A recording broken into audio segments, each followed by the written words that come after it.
कार्तिक स्नान में सुनी जाने वाली सास और बहू की कहानी। एक समय की बात है, एक सास और बहू थी। सब गांव में कार्तिक नहाने गंगा जी जाने लगे। तब सास बोली, मैं कार्तिक नहाने तीर्थ जा रही हूँ। तब बहू बोली, सासू जी मैं भी चलूंगी। सासू बोली, अभी तुम्हारी उम्र नहीं है, अभी मुझे नहाने दो, तुम आगे नहाना, तुम घर में रहो। जब सास चली गई तो बहू ने कुम्हार के यहाँ से 33 मिट्टी के कुंडे लेकर आई और छत पर रख दिए।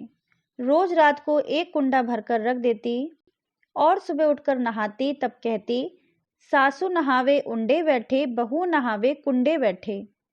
हर हर गंगा मन चंगा तो कटौती में गंगा। गंगा जी की धारा बहू के कुंडे में आ जाती थी। बहू नहाकर उस कुंडे को उल्टा करके रख देती थी। एक दिन जब सासू गंगा जी में नहा रही थी, तब सास की नाक की नथ गंगा जी में गिर गई।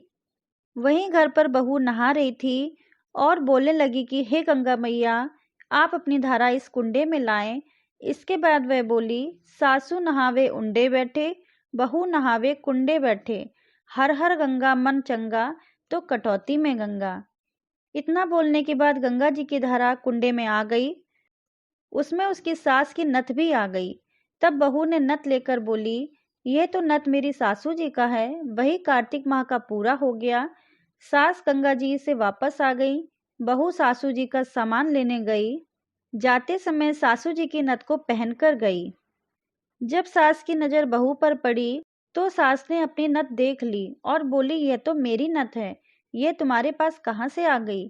तब बहू बोली कि सासू जी, आप तो नहाने उंडे बैठे, मैं नहाने कुंडे बैठे। और उसके बाद मैंने राधा दामोदर जी का नाम लिया था, जिससे रोज गंगा मैया की धारा कुंडे में आ जाती थी। यह नथ भी उसी धारा में आ गई और कुंडे में मुझे मिली। सासू बोली कि बहू, मुझे ब्राह्मणों को भोजन कराना है। तो उस समय बहू भी बोली कि आप 4 ब्राह्मणों का भोजन कराइए।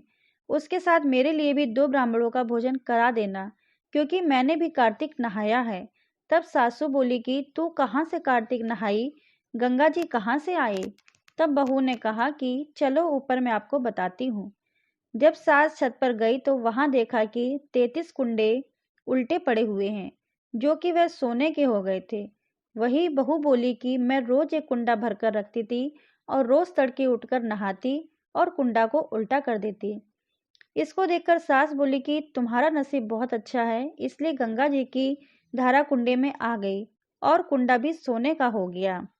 मैं मन में अहंकार रखकर ऊपर के मन से तीर्थ नहाने गई, इसलिए मुझे कुछ नहीं मिला। लेकिन वही तुमने श्रद्धा मन से कार्तिक नहाया, जिससे माता कार्तिक, राधा, दामोदर भगवान की कृपा तुम्हारे ऊपर बनी रही।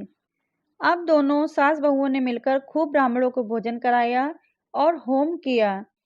ब्राह्मणों को वस्त्र आदि दान दक्षिणा देकर खुश करके वापस भेजा। हे गंगा मैया, जिस तरह आपने बहू के लिए धारा बनकर आई, वैसे ही मेरे लिए धारा बनकर आना। बोलो गंगा मैया की जय हो।